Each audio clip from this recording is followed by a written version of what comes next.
Radhe Radhe everyone, आप देख रहे हैं सीरियल सियापा, जहां पे हम देते हैं आपको आप ही के फेवरेट शोज की इंटरेस्टिंग अपडेट।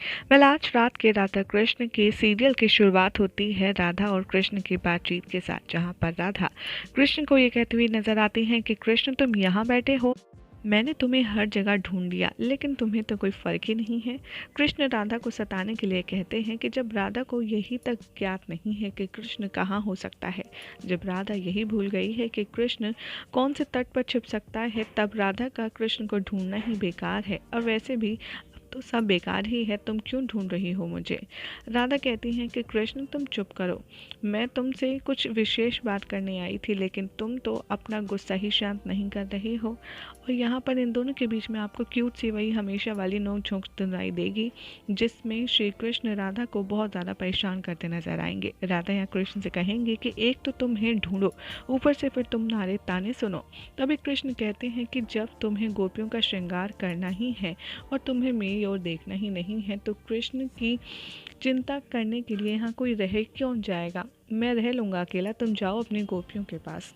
यहाँ पर एक बार फिर से राधा कृष्ण को मनाने का प्रयास करती हैं और कहती हैं कि अच्छा बाबा, नहीं जाऊंगी, ना ही मैं गोपियों का श्रृंगार करूंगी और ना ही मैं तुम्हें अकेला छोड़कर जाऊंगी और तुम्हें दुष्ट भी नहीं करूंगी। अब ठीक है, और ये देखो, मैंने स्वयं के हाथों से श्रृंगार सामग्री तैयार की है, अब मैं तुम्हारे हाथों से स्वयं का श्रृंगार करवाऊंगी। लेकिन कृष्ण नहीं मानते और कहते हैं कि मैं स्वयं राधा का श्रृंगार करूँगा, लेकिन इस बात का मुझे सबसे ज़्यादा दुख है कि गोपियों के चक्कर में कहीं तुम कृष्ण को तो नहीं भुला दोगी। राधा यहाँ पर काफ़ी ज़्यादा अपसेट हो जाती है और कहती हैं कि कृष्ण, आखिर तुम्हारी समस्या क्या है, तुम चाहते क्या हो। ठीक है, मैं तुम्हें भूल जाऊँ, ऐसा तो हो ही नहीं सकता। अगर राधा कृष्ण को भूल जाए तो वो संसार की आखिरी सांस होगी, और ऐसा मेरे जीते जी कभी नहीं होगा, और वो अंतिम क्षण होगा। यहाँ पर कृष्ण कहते हैं कि अच्छा ठीक है। राधा यहाँ पर फिर से थोड़ी सी एक्टिंग करती हैं और कहती हैं कि ठीक है, अगर तुमको मेरी बात नहीं माननी है तो मैं जा रही हूँ, और ये सारी जो सजावट सामग्री मैंने तैयार की है वो सब मैं बांट देती हूँ। ना ही मैं श्रृंगार करूँगी और ना ही इसकी एक भी वस्तु मैं इस्तेमाल करूँगी।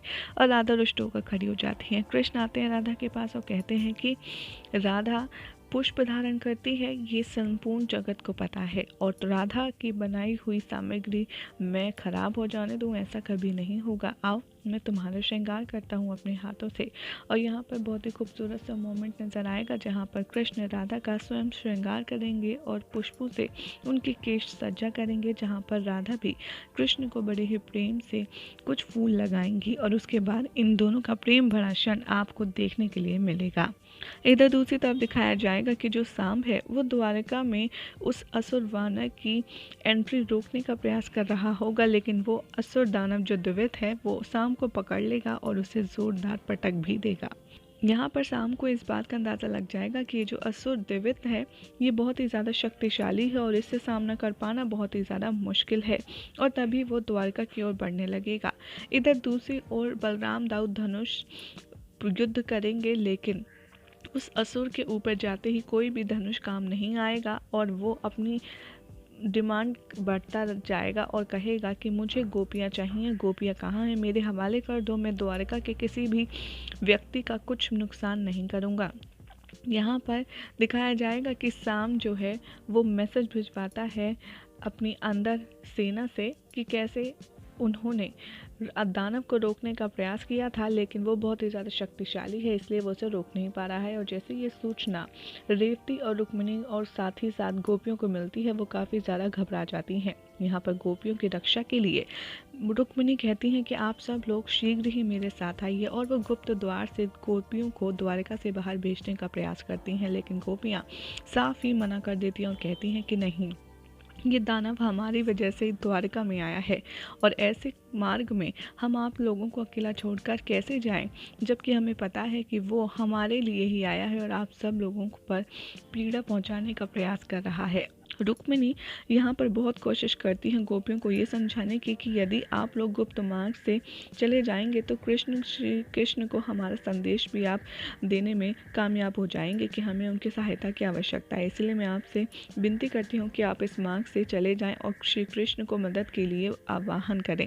यहाँ पर रुक्मिणी सारी गोपियों को निकाल देती हैं और उधर बलराम कहते हैं कि मैं देखता हूँ इस असुर को कि आखिर ये द्वारका के परिसर में तो घुस रहा है, लेकिन मैं सुनिश्चित करूंगा कि वो किसी को भी हानि ना पहुंचाए।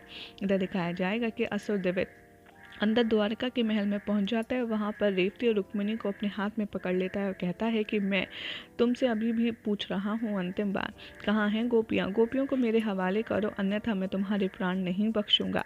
और यहाँ पर जैसे ही बलराम दाव प्रहार करने वाले होते हैं वो उसे वार्निंग देता है और कहता है कि बलराम, अगर तुमने अब एक भी प्रहार किया तो मैं सबके प्राण ले लूँगा, और मुझे बस ये बताओ कि आखिर गोपियाँ कहाँ हैं। यहाँ पर बहुत ही ज़्यादा बहसबाजी होती है। यहाँ पर बलराम दाऊ कहते हैं कि देखो, मैं तुम्हें सत्य बताता हूँ कि गोपियाँ यहाँ हैं ही नहीं। तभी पीछे से गोपियों की आवाज़ आती है और कहती हैं हम कहीं नहीं गए, हम यहीं हैं। ये देखकर सभी लोग काफ़ी ज़्यादा हैरान रह जाते हैं। माँ यहाँ पर सब पूछते हैं रानी और बलराम दाऊ मिलकर कि हमने गुप्त द्वार से तुम्हें भेजा था, लेकिन तुम गई क्यों नहीं? आखिर तुम लौट कर कैसे आ गई? तभी गोपियाँ कहती हैं कि नहीं, ऐसे क्षण में हम आपको छोड़कर नहीं जा सकते, इसलिए हम यहाँ पर सज्ज हैं।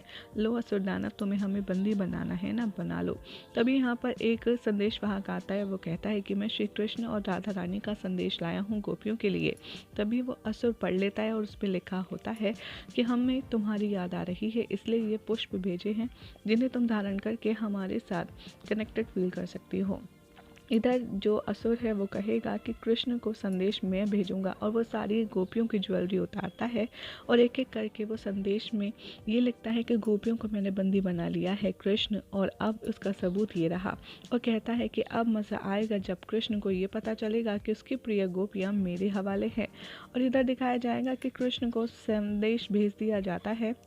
मैसेज मिलते ही कृष्ण काफ़ी ज़्यादा क्रोध करते हैं और उनकी आंखें गुस्से से लाल हो जाती हैं। यहाँ पर राधा आती हैं और कहती हैं कि लो कृष्ण, मैंने तुम्हारे लिए माखन बनाया है। लेकिन कृष्ण लेटर पढ़ते ही काफ़ी ज़्यादा क्रोध में आ जाते हैं, और जैसे ही राधा वो पढ़ती हैं वो भी शौक पे आ जाती हैं। यहाँ पर कृष्ण अपनी मैया यशोदा से जाने की बात करते हैं और कहते हैं कि मुझे जाना होगा। लेकिन माँ यशोदा काफ़ी ज़्यादा घबराती हैं और कहती हैं कि लल्ला, वहाँ पर सारी सेना को उसने परास्त करके गोपियों को बंदी बना लिया है, ऐसे में तो उससे अकेले लड़ेगा, मत जा। लेकिन यहाँ पर कृष्ण अपनी मैया को समझाते हैं और कहते हैं माँ मुझे जाना होगा, कुछ नहीं होगा। और वो अपने बचपन का एग्जाम्पल देते हैं कि कैसे उन्होंने कंस, कालियानाग और सभी दुश्मनों का सामना किया था, तो अब तो वो बड़े हैं। और मैया यशोदा यहाँ पर अपने पुत्र को विजयी होकर लौट के आने का आशीर्वाद देती हैं और उनकी बात समझने का प्रयास करती हैं। यहाँ पर राधा भी बहुत ज़्यादा इमोशनल हो जाएंगी और कृष्ण भी यहाँ अपनी माँ यशोदा से इमोशनली गुड बाय कह कर के चले जाएंगे। और यहाँ हो जाएगा आज रात के एपिसोड का एंड, जिसके बाद कल क्या होगा आपको बताएंगे नेक्स्ट रिपोर्ट में।